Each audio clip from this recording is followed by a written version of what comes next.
because of my looks, because of my gender, and because of my background.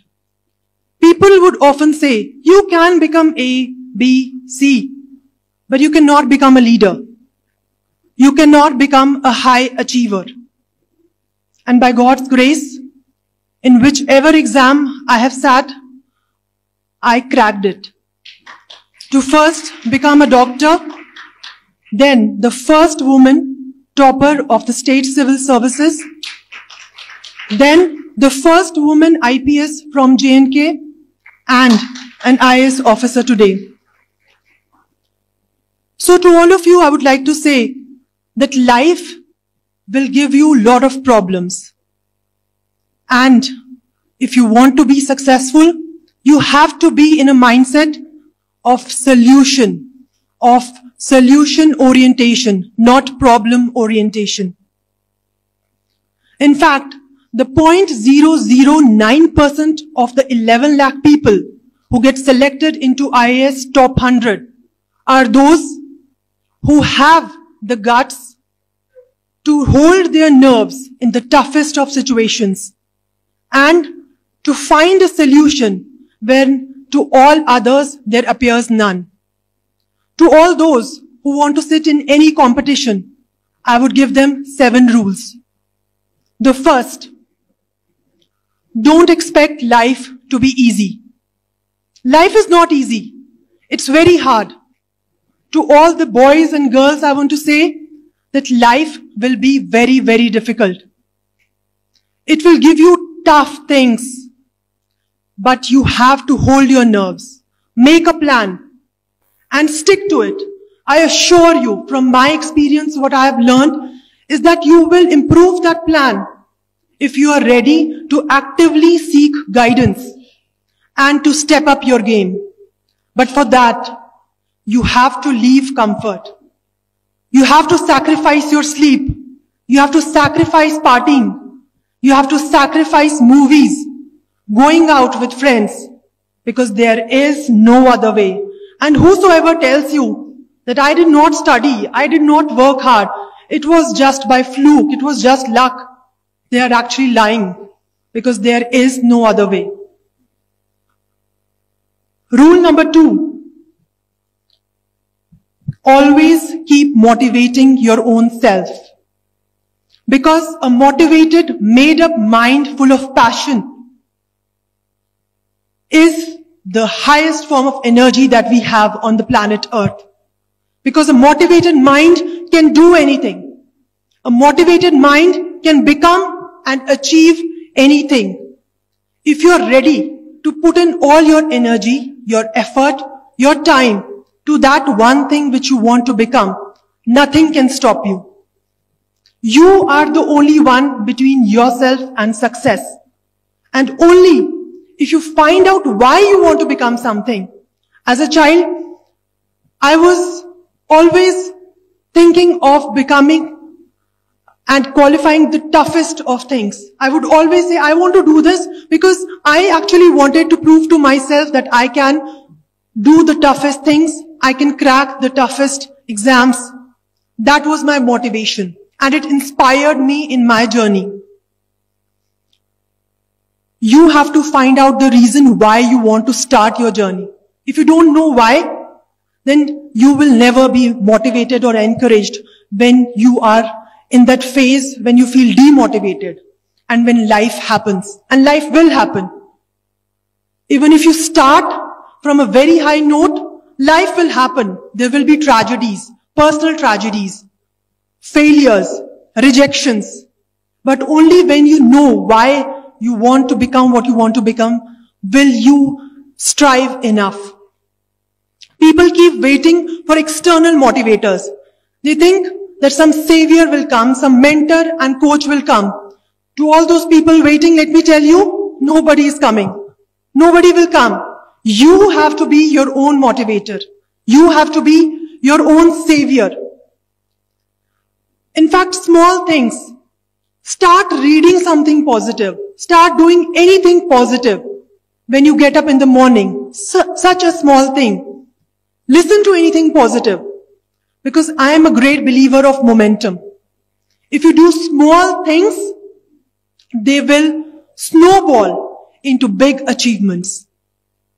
I'll give you a personal example. When I was Deputy Commissioner in a district, Budgam of Jammu Kashmir, I just visited a school and I found that that school was having low girls, number of roles of girls, and the dropout rate was increasing every year. The reason was there was not an adequate toilet. There was a toilet, but it was not functioning. I just did one simple thing. I told my executive that no, I want you to bring water here and it should be functional. Within few months, the roll started increasing. And it gave me an idea, why not do it for all the toilets?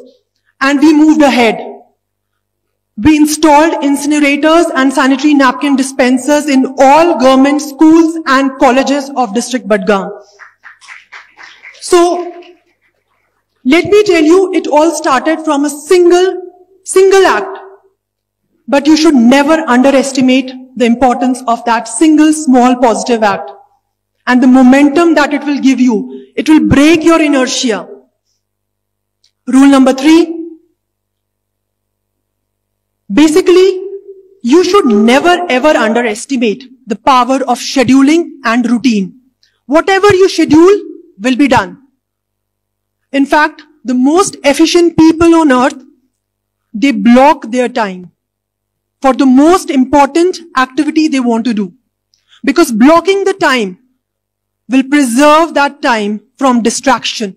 You know, according to a study, a normal human being in his working time gets distracted for almost 2 hours in the working time.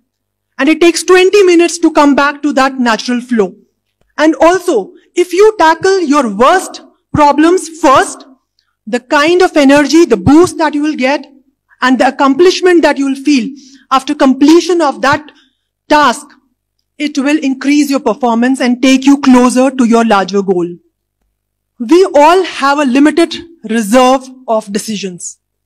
If you want to decide every day what I want to wear, how I want to look, what I want to eat, what I want to work, and every day you have to make that decision, that will decrease your reserve of decisions. 80% of the work that we do should be routinized, scheduled. And 20% of that reserve should be for the most important decisions that you want to make. Rule number 4. Problems are actually opportunities to grow. Life will give you a lot of problems. As a student, I faced many problems.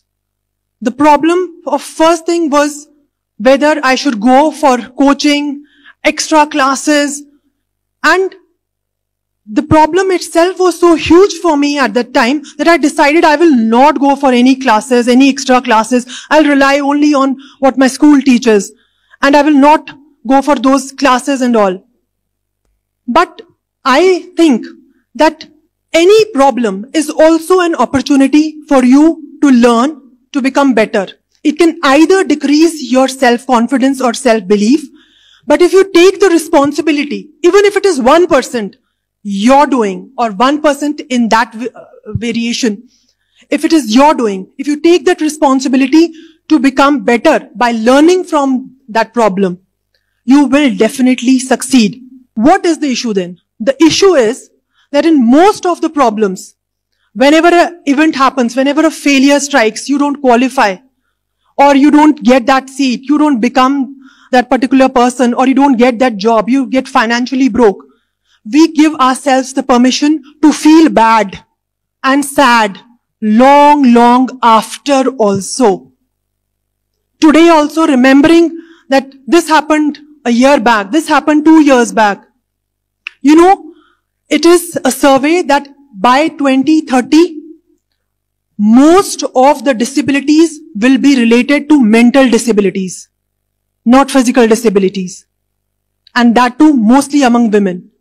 Reason is that we keep on brooding about some events that happened months and even years ago. If you take that opportunity of failure to learn from it and become better, you will definitely succeed. In fact, what we did in my organization, as I was Director Information, and COVID happened. Everybody in my team was disheartened because we had started so many new initiatives. And then we thought, no, we'll find out the problem and we'll tackle that problem. What was the problem? In COVID, we found out that there were a lot of people who were facing mental issues because of isolation, depression, increase in suicidal tendencies, domestic violence, child abuse, drug addiction was increasing. And we thought that we will work on these problems, socio-psychological mental problems. And another problem that we identified was that children who were not having access to internet, they could not go to school and they were falling behind in their classes. So for these problems, we brainstormed and found out a solution. We started teleclasses. Teleclasses of 2 hours every day, and by today we have done 486 classes, teleclasses.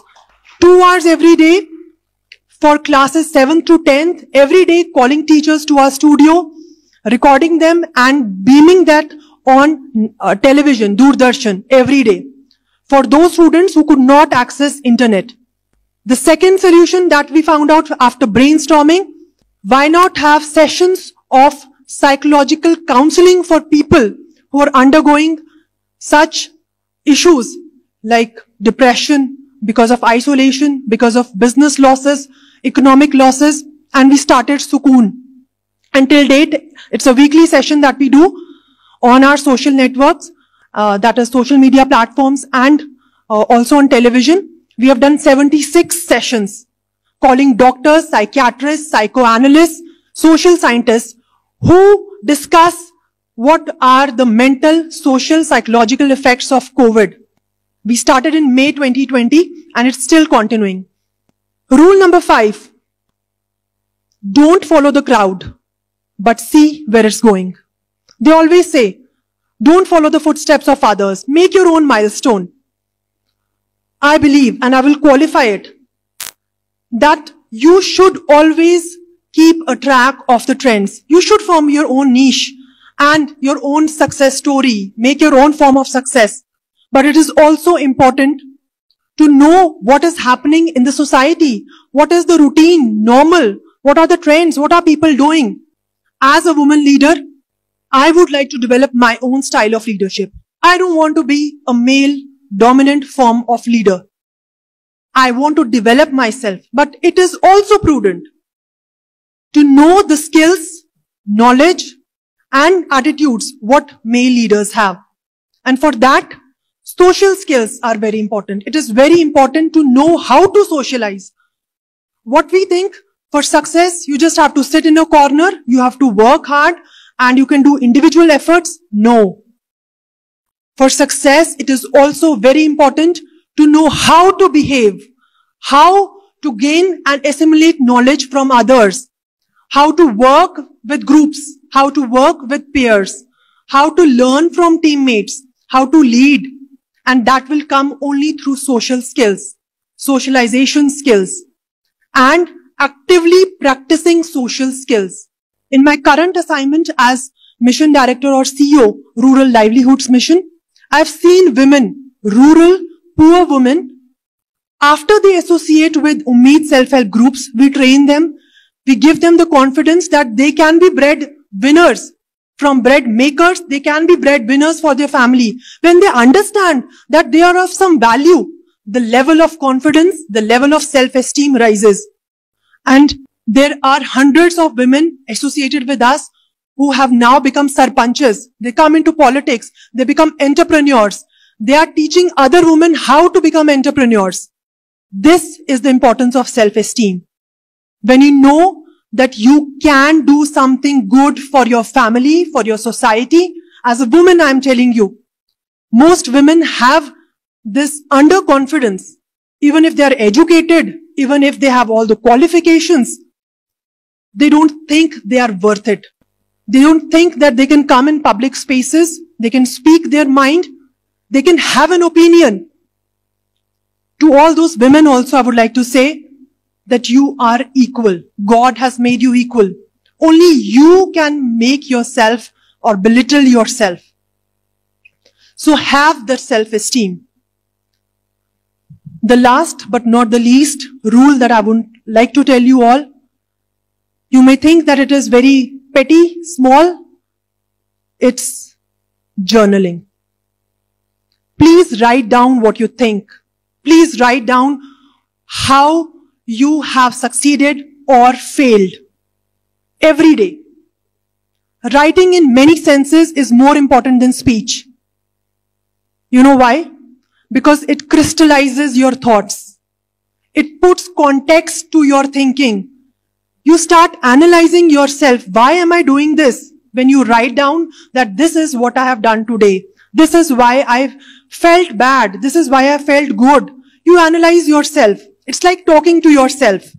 To all people, not just students, but even people who are in jobs, who are entrepreneurs, who are in their normal daily routine life, to housewives, to people who are doing tremendous business, all of them, it's very important to know what you are, who you are, what you are becoming, and talk to yourself.